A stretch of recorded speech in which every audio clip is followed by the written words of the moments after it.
রাজ্য সরকার এই রাজ্যে নবোদয় বিদ্যালয় স্থাপনের জন্য জমি দেবে।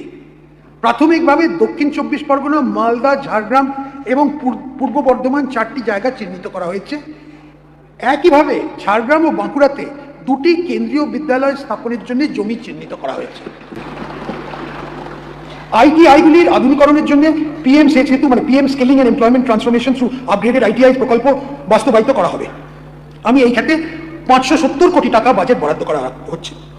IIT, JEE, NEET, CAT, CA এবং সিভিল সার্ভিস পরীক্ষার মতো প্রতিযোগিতামূলক পরীক্ষা প্রস্তুতি নেওয়ার শিক্ষার্থীদের বিনামূল্যে প্রশিক্ষণ দেওয়ার জন্য প্রত্যেকটি জেলায় দক্ষতা স্কিল ডেভেলপমেন্ট সেন্টার আরম্ভ করা হবে।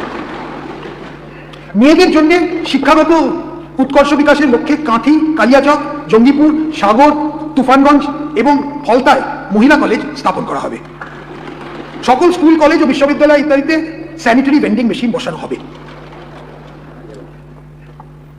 প্যারা টিচারদের সুবিধা থেকে বঞ্চিত হওয়া অঞ্চলে শিক্ষার সুযোগ ক্ষেত্রে গুরুত্বপূর্ণ ঘাটতি পূরণ করতে এবং ছাত্র শিক্ষক অনুপাত উন্নত করতে সাহায্য করে আমি তাদের মাসিক সম্মানী 5,000 টাকা বৃদ্ধি করার